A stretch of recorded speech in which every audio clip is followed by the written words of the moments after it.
আল্লাহর নবী সাল্লাল্লাহু আলাইহি ওয়াসাল্লাম বলেন, ও আমার উম্মতেরা, আমার উম্মতের যুবকেরা, যখন তোমরা বিয়ে শাদী করার ইচ্ছা করবা,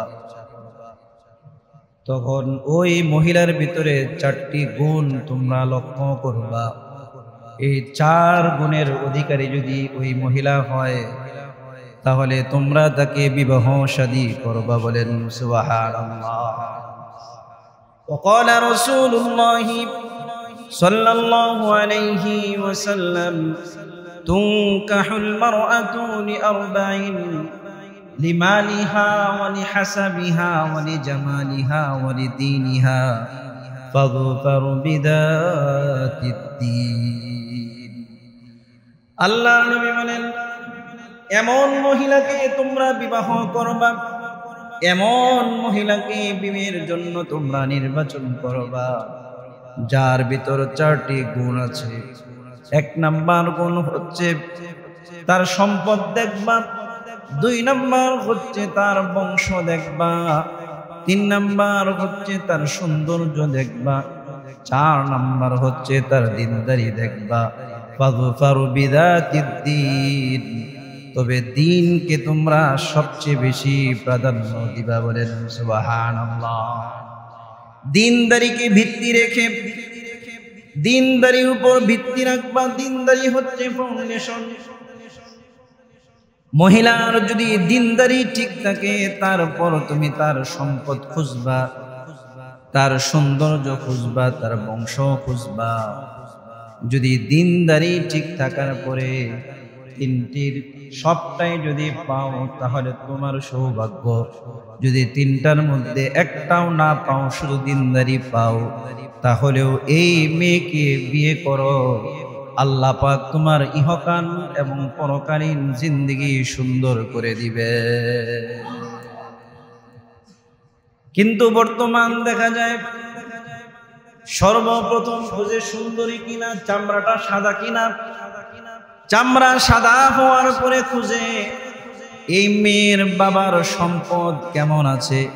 3 নাম্বার খুঁজে মেয়ের বংশ কেমন, দিনদারি থাকলে থাকুক, না থাকলে না থাকুক, মেয়ে নামাজ পড়ুক বা না পড়ুক, পর্দা করুক বা না করুক, কোরআন তেলাওয়াতকারিনী হোক বা না হোক, এইগুলোর প্রতি আমাদের কোনো ভ্রুক্ষেপ নাই।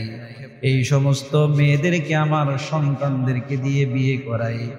এই জন্যই আজকে আমাদের সমাজের এই দুরবস্থা। কথা কোন ঠিক না বেঠি?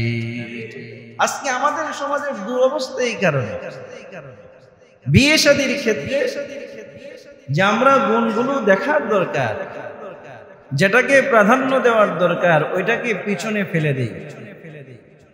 মেয়ে যদি সুন্দরী হয়, তাহলে ধরেন 90% মার্ক। তারপরে মেয়ের যদি বাবার সম্পদ থাকে, লোভী টাইপের যারা আছে, ভাবে একটা ওয়ারিশ মোটা অঙ্কের পাওয়া যাবে, বা যৌতুক না, যৌতুক তো এটা নাজায়েজ, এটা তো রাষ্ট্র নিষিদ্ধ আইন, ইসলামেও নিষেধ। বিয়াই যৌতুক টৌতুক না, যা দিবেন আপনার মেয়েরই তো থাকবে। ছেলে ব্যবসা করবে, 10 লাখ টাকা দিলেই তো ব্যবসা করতে পারে, আছে না নাই? তো যৌতুক না, এটা তো আপনার মেয়েকেই দিচ্ছে। কথা কোন আছে না নাই?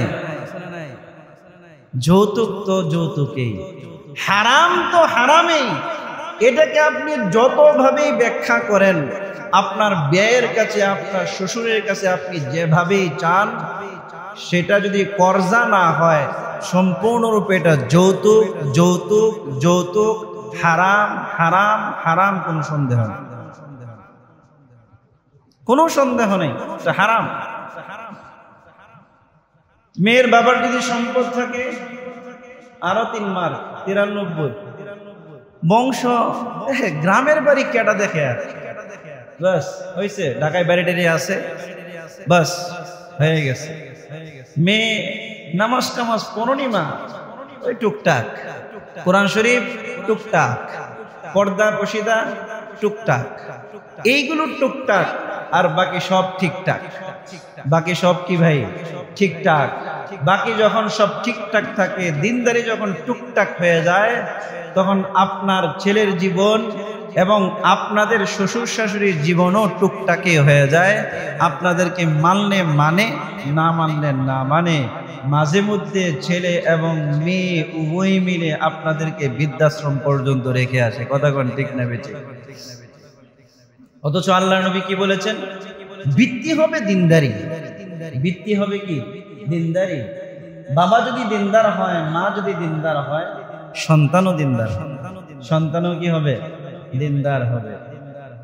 এখন অনেকেই আছে সারা জীবন করে আইজলামি ফাইজলামি বাটপারি চিটারি আর করে হচ্ছে লুচ্চামি, বিয়ের সময় খুঁজে রাবিয়া বসছে। বিয়ের সময় কি খুঁজে? রাবিয়া বসছি। আরে তুমি সারা জীবন করছো আকাম কুকাম, বিয়ের সময় তুমি রাবিয়া বসছি করতে কে পাইবা? আল্লাহ পাক তো ওই রকম মেয়ে তোমার জন্য নির্ধারণ করবেন। তোমার যেমন চরিত্রহীন যেমন তুমি, তোমার নারীও হবে তেমন চরিত্রহীনা। কথা কোন ঠিক না বেঠিক? কোরআনে কারীমের আয়াত সূরাতুন নূরে আল্লাহ তাআলা বলেন, আল খাবিসাতু লিল খাবিসিন ওয়াল খাবিসুনা লিল খাবিসাত।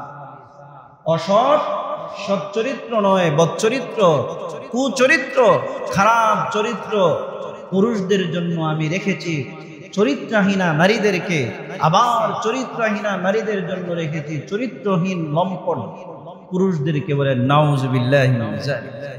আবার আল্লাহ তাআলা আয়াতের শেষাংশে বলেন, ওয়াত-তাইয়্যিবাতু লিত-তাইয়্যিবিনা ওয়াত-তাইয়্যিবুনা লিত-তাইয়্যিবাত। সৎ সচ্চরিত্রবান পুরুষদের জন্য সচ্চরিত্রবান নারী, আবার সচ্চরিত্রবান নারীদের জন্য সচ্চরিত্রবান পুরুষদেরকে আমি নির্ধারণ করে রেখেছি। বলেন সুবহানাল্লাহ। বিপরীত হয়, বিপরীত হয়, মাঝে মধ্যে হয়। যদি হয় ছেলে হোক মেয়ে হোক, এটা আল্লাহ পাকের পক্ষ থেকে নিয়ামত। আল্লাহ পাক তাকে সংশোধন করতে চান। আল্লাহ পাক এই মেয়ের মাধ্যমে অথবা এই ছেলের মাধ্যমে উভয়ের জীবনে কল্যাণ দিতে চান, সেটা বুঝতে হবে। কথা কোন ঠিক না বেঠিক?